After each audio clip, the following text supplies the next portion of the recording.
Welcome to Canadian Justice. I'm Christine Van Gyn, and today we're discussing the recent decision by the International Court of Justice about South Africa's claim that Israel's war on Hamas in Gaza is an act of genocide. Now, genocide is a legal term defined in Article 2 of the Genocide Convention, and the crucial aspect as the crime of all crimes is the intention to destroy in whole or in part a national, ethnic, racial, or religious group. Only if that intention is established is a legal test for genocide met in respect of specific acts like killing or causing serious bodily harm or mental harm to members of a national or ethnic group.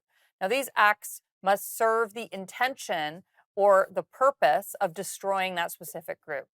South Africa also asked for an interim measures, like an order for a ceasefire. While the ICJ has ruled on the interim measures, they did not order a ceasefire in Gaza, but told Israel to take measures to prevent and punish the direct incitement of genocide in the Gaza Strip. They also called on Hamas to immediately and unconditionally release all hostages. The main claim of genocide was not thrown out, which was Israel's request, and could take years for there to be a result. Here today to discuss the ruling and its implications are two legal experts, Sarah Teich and Brian Cox. Thank you both so much for joining me today. First, Brian, your high-level reaction to the ICJ decision. Thanks, Christine. Yeah, so the actual order is just over 80 pages, but if you look at the six specific provisional measures that were actually directed by the court, they were carefully crafted by the judges to not impose any additional legal obligations on Israel. And so it doesn't really, the order itself doesn't really change anything. And so if you compare it to the actual measures that were requested by South Africa, it's really hard to read it as anything other than a diplomatic disaster for South Africa. Now, Sarah, same question for you. What's your high-level reaction? I think one of the things that I'm really interested in is seeing how this could be touted as a win, the finding that Israel must take steps to prevent genocide. Because, of course, any signatory to the Genocide Convention is already under an existing obligation not to engage in genocide. Is there anything that is different from this decision? Does it actually create any positive new obligations that didn't already exist?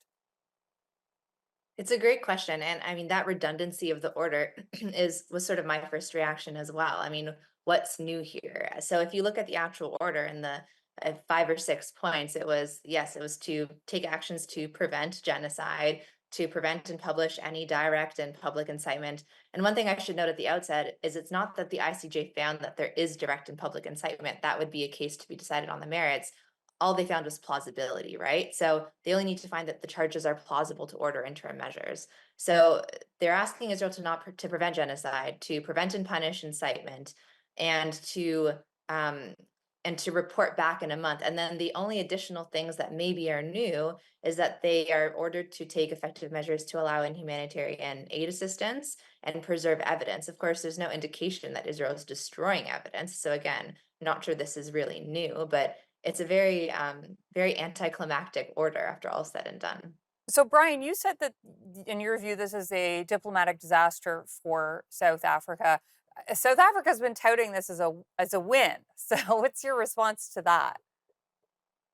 The best, I think the most favorable light that can be cast on the provisional measures order for South Africa is that the ICJ didn't throw out the case altogether. They've agreed, the court has agreed to hear the case, the claim on the merits, and so the case will proceed.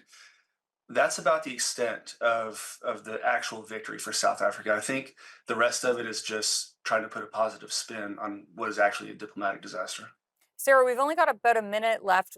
Why South Africa? Why did they bring this claim? What's their connection to this issue? Well, I mean, throughout the hearings, it sort of came to light that South African government had ties with Hamas leadership. So perhaps they were trying to advance that relationship and sort of throw them a bone. I mean, who knows? I've also heard some things about South Africa trying to distract from its own domestic issues. So, I mean, your guess is as good as mine, but maybe it's one of those two things or both. And perhaps distract from their own, history with apartheid. Brian, 10 seconds. Anything you want to add there? The ANC, the governing party, is facing an election soon, and they're faring fairly poorly in the polls. So Mhm. this could have been also an election stunt. Okay, we've got to go to commercial break, but we'll be right back.